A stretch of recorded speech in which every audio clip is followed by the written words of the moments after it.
हमारे त्योहार शुरू हो गए हैं और अब तो एक के बाद एक त्योहार है जिसे एंजॉय करने के लिए हमें कुछ तैयारियां पहले ही करनी होंगी। और वो तैयारियां क्या हैं? वो तैयारियां हैं अपने घर को व्यवस्थित रखने की, उसे साफ रखने की, कि कोई भी आए घर साफ रहे और बिना किसी परेशानी के हमेशा हम अपने त्योहारों को एंजॉय कर पाएं। आज की इस वीडियो में मैं आपके साथ रूम की डीप क्लीनिंग शेयर कर रही हूँ कि कैसे मैंने रूम को डीप क्लीन किया है और कैसे इसे फेस्टिवल रेडी भी कर लिया है। ज़्यादा डेकोरेशन मैं दिवाली पर ही करूँगी, अभी सिर्फ मैं क्लीनिंग कर रही हूँ और जो डेकोरेशन करूँगी ना उसे भी आपके साथ ज़रूर शेयर करूँगी। तो यहाँ पर मैं बच्चों के स्टडी टेबल पे रखा हुआ सारा सामान हटा रही हूँ। ये स्टडी टेबल मुझे यहाँ से हटाना है। इसके बाद मुझे विंडो क्लीन करनी है और उसके बाद ही फिर आगे जो भी काम है ना हो जाएगा, क्योंकि ये जो टेबल है बहुत ज़्यादा चीज़ों को हाइड कर रहा है और घिरी हुई हैं बहुत सारी चीज़ें इसकी वजह से।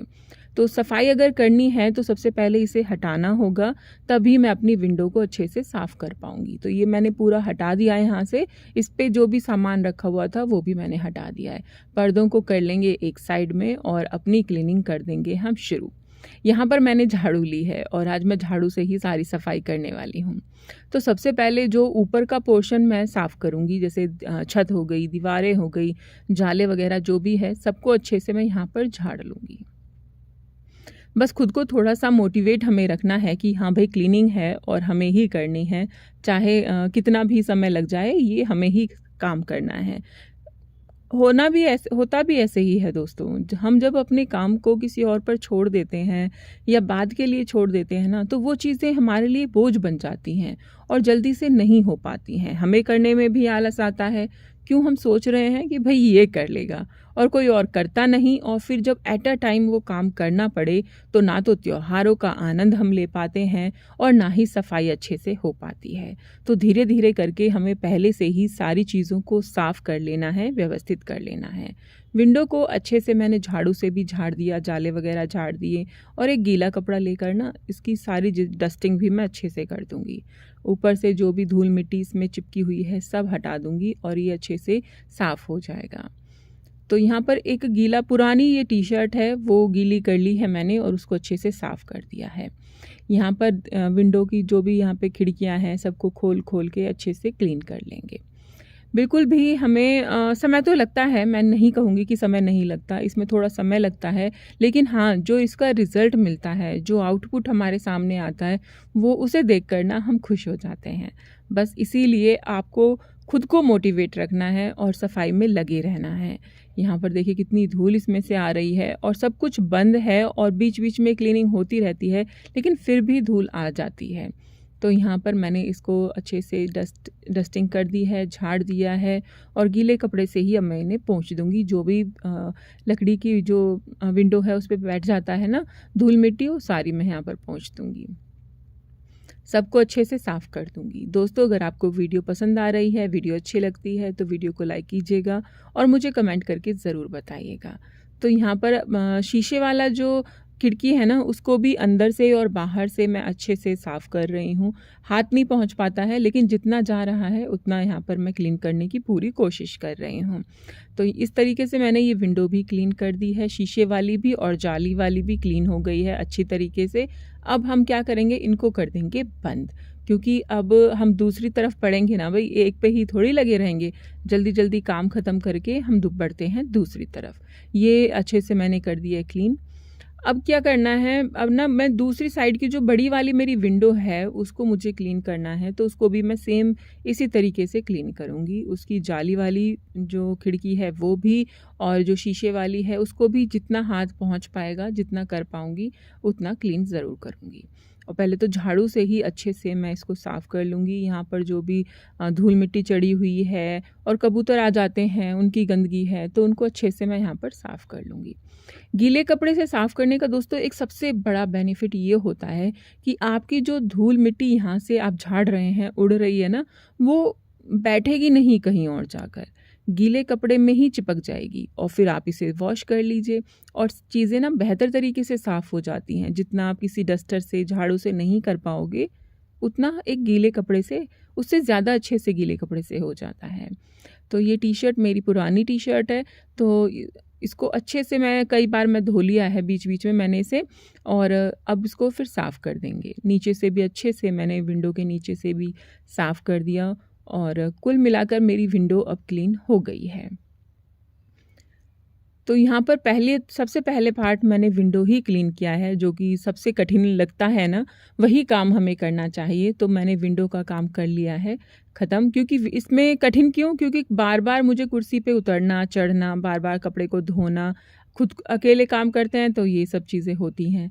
अब मैं यहाँ पर लगा रही हूँ झाड़ू, क्योंकि जो भी धूल-मिट्टी उड़ी है उसे हटा के फिर उसके बाद मैं नेक्स्ट सफाई शुरू करूँगी, क्योंकि यहाँ पर अभी थोड़ा-सा सामान और फैल जाएगा, जो कि साफ़ रखना है, गंदा नहीं करना है। इसीलिए पहले मैंने झाड़ू लगा दी है, और यहाँ पर ना इसमें रखी हुई है बच्चों की किताबें।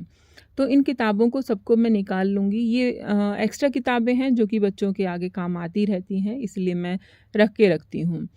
तो यहाँ पर अच्छे सारी किताबें निकाल दी हैं और अच्छे से झाड़ू लगा दी, और एक वही गीले कपड़े से ना इसको पोंछ भी देंगे। तो इसको मैं जल्दी-जल्दी क्लीन नहीं कर पाती हूँ, इसीलिए इसकी अच्छे से डीप क्लीनिंग कर रही हूँ। गीले कपड़े से पोंछ दूँगी पूरा ढंग से अंदर तक, पूरा इसको अच्छे से इसकी धूल-मिट्टी जो है सबको हटा दूँगी, और उसके बाद फिर आगे मैं इसमें दोबारा से एक चौकी है उसको रख के किताबों को अलग-अलग सेक्शन में रख दूँगी, कि बच्चों को जब कोई किताब चाहिए तो तुरंत उसी सेक्शन में से निकाल लें। ऐसा ना हो कि सबको निकालना पड़े और फिर उन्हें वो किताबें मिलें, है ना? तो थोड़ी-सी कोशिश मेरी यही रहती है कि जो भी काम करूँ तो ऐसा करूँ कि आगे फिर बच्चों को ना परेशानी ना हो कि कहाँ से लें, क्या लें। ये एसी का स्टेबलाइज़र है, इसको भी मैंने इसके नीचे ही रख दिया, इसके वायर को भी कर दिया अंदर, और ये मेरा हो गया है अच्छे से क्लीन। दोबारा से झाड़ू लगा दूँगी, यहाँ पर बेड के नीचे से भी अच्छे से निकाल लेंगे, और अब मैं यहाँ पर पोंछा भी लगा दूँगी, क्योंकि अब यहाँ की जो क्लीनिंग है वो हो गई है।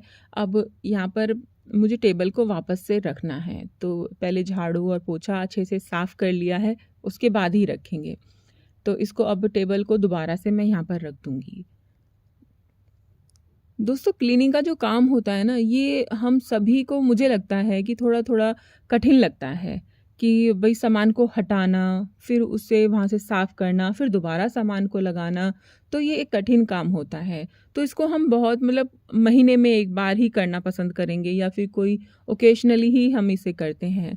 लेकिन जब भी कर रहे हैं, चाहे महीने में 1 बार कर रहे हैं, 15 दिन में 1 बार कर रहे हैं, कोशिश मेरी यही रहती है कि उसको अच्छे तरीके से करूँ। उसको बिल्कुल एकदम अच्छे से साफ़ कर दूँ, जिससे कि नेक्स्ट टाइम जब भी मैं क्लीन करूँ तो वो गंदा ज़्यादा ना हो, थोड़ी बहुत ही उसमें गंदगी जमा हो। तो यहाँ पर टेबल को भी मैंने लगा दिया, उसके ऊपर मैंने चद्दर भी बिछा दी है, और अब उसकी साफ़-सफ़ाई शुरू हो गई है, डेकोरेशन शुरू हो गई है। जो बच्चों की बुक्स, पेन, पेंसिल वग़ैरह रखी रहती हैं, वो सारी चीज़ें मैंने यहाँ पर रख दी हैं। अब आते हैं हम दूसरी तरफ। ये जो बुक शेल्फ़ है और जो अलमारी है, इन सबको अच्छे से मुझे क्लीन करना है। ये कैबिनेट भी सारी अच्छे से क्लीन करनी है। तो सबसे पहले मैं इनका सामान हटा दूँगी, इनके अंदर से बाहर रख दूँगी पूरा अच्छे से, और उसके बाद फिर हम क्लीनिंग शुरू करेंगे। काफ़ी सारा सामान रखा रहता है। ये बुक शेल्फ़ बनाई है तो इसमें काफ़ी सारी किताबें वग़ैरह और डेकोरेशन का सामान रहता है, और सारी जो भी चीज़ें हट गई हैं, सारी चीज़ें अब हम इसकी करेंगे क्लीनिंग।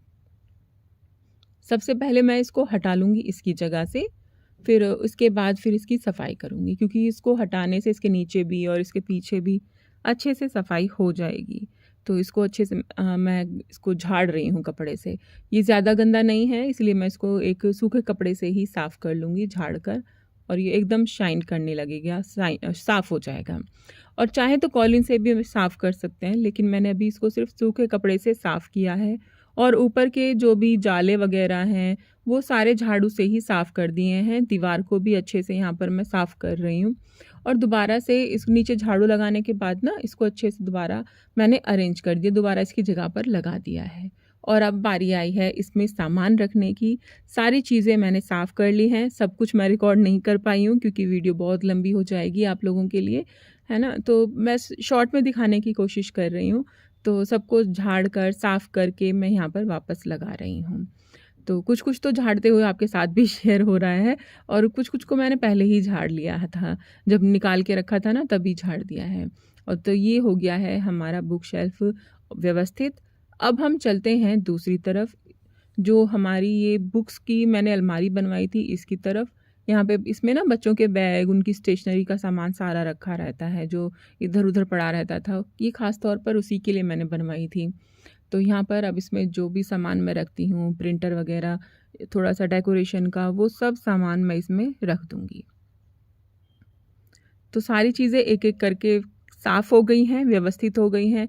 अब आप ही बताइए कि त्योहारों में अब हम ऐसी क्लीनिंग करेंगे या फिर उन्हें एंजॉय करेंगे? अब हमारी क्लीनिंग हो गई है पहले ही, और अब हम बस सिर्फ अपने फेस्टिवल एंजॉय करेंगे। झाड़ू मैं पूरे घर में, कमरे में अब अच्छे से लगा दूँगी, जैसे टेबल को हटाकर, खिसकाकर, बेड के नीचे से सारी अच्छे से झाड़ू निकाल कर बाहर कर दूँगी। और अभी बारी आ रही है बेड की, और बेड के ऊपर की जो लाइट्स वगैरह है उनकी। पिलोज़, कुशन हटा दिए हैं और ऊपर से सारा अच्छे से मैं झाड़ दूँगी यहाँ पर। तो कुछ इस तरीके से मैं करती हूँ अपनी क्लीनिंग। आप कैसे करते हैं मुझे कमेंट करके ज़रूर बताना। तो यहाँ पर सारे जाले वगैरह मैंने सारे हटा दिए हैं, सब कुछ। पूरी दीवारों पर भी मेरी एक ये आदत है कि जब मैं जाले हटाती हूँ तो दीवारों पर भी ज़रूर मार देती हूँ। चाहे झाड़ू है मेरे हाथ में, चाहे डस्टर है या कोई कपड़ा है, उसको अच्छे से मैं साफ़ कर देती हूँ। अब बारी आई बेडशीट हटाने की। सारी डस्टिंग हो गई है तो बेडशीट को भी हटा दिया है, और बेड को भी झाड़ लेंगे, अपने गद्दों को हम झाड़ लेंगे। मैं अक्सर इसी तरीके से इन्हें झाड़ देती हूँ। तो यहाँ पर बेडशीट झाड़ दी है, बेड के सिरहाने को भी हम साफ़ कर लेंगे, और अब इस पर हम अपनी बेडशीट बिछा लेंगे। बेडशीट को दोस्तों इस तरीके से बिछाइए, इस तरीके से दबाइए कि वो एकदम फिट हो जाए। आपको फिटेड बेडशीट अगर आपके पास नहीं भी है तो भी नॉर्मल बेडशीट भी फिटेड बेडशीट जैसी लुक दे। ज़्यादा समय नहीं लगता, मुश्किल से 5 मिनट लगते हैं और आपकी बेडशीट एकदम फिटेड बेडशीट का लुक देने लगती है। कुशन कवर, पिलोज़ लगा दिए हैं और पूरा रूम हो गया है साफ़ और व्यवस्थित।